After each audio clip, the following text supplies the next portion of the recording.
The Pregnant Princess and the Wizard's Sacred Bond.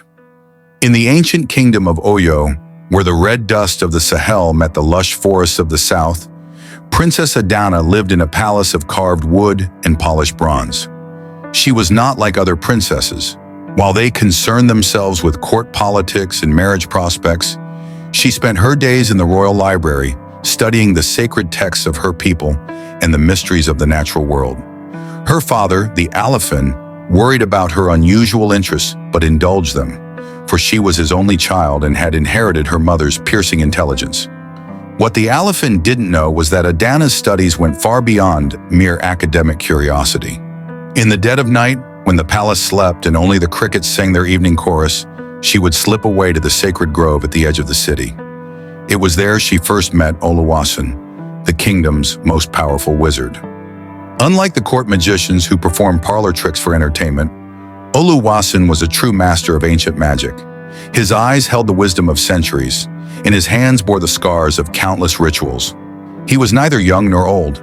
Time seemed to flow differently around him, like water parting around a stone in a stream. At first, their meetings were purely academic. Adana sought knowledge of the old ways, the deep magic that ran through the earth like hidden rivers. Oluwaseun saw in her a kindred spirit, someone who understood that true power came not from commanding the elements, but from learning to dance with them. Night after night, they would sit beneath the ancient Iroko tree, discussing the mysteries of the universe while fireflies danced around them like earthbound stars. But magic has a way of touching the heart as much as the mind. As the seasons turned, their conversations grew longer, their glances lingered, and the space between them seemed to crackle with more than just magical energy. They fell in love not with grand gestures or passionate declarations, but in the quiet moments between words, in shared smiles and gentle touches that sent sparks of electricity through their fingertips.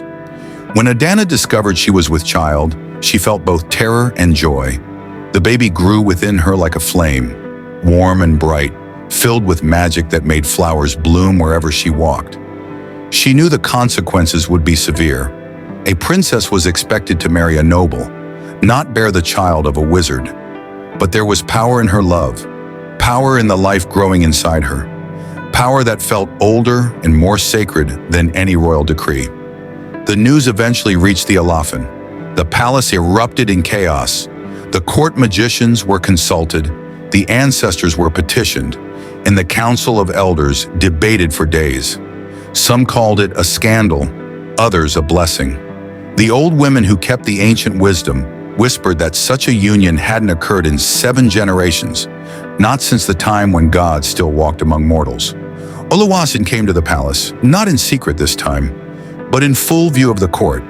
He carried no weapons, wore no charms, but the air around him shimmered with barely contained power. Standing before the Elephant, he spoke not as a subject to his king, but as one power to another. He spoke of love, of destiny, of the child who would bridge 2 worlds. This child, he declared, his voice resonating through the throne room, will be born of both royal blood and ancient magic. In times past, such children became great healers, peacemakers, and protectors of the realm. Would you deny your kingdom such a blessing? The Elephant looked at his daughter, standing proud despite her fear, one hand resting protectively over her growing belly. He saw in her face not just his child, but the queen she would become, not through marriage or decree, but through the strength of her own heart and the power of her choices. In the end, it was not politics or tradition that swayed the Elephant, but love. Love for his daughter, love for his unborn grandchild, and perhaps even a touch of love for the old magic that still ran wild and free through their land. He gave his blessing, not just to the union, but to a new way of thinking about power and tradition.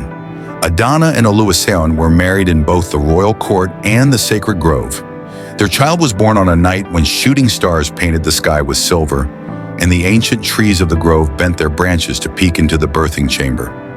The baby girl had her mother's royal bearing and her father's otherworldly eyes, and when she laughed, rain fell from clear skies.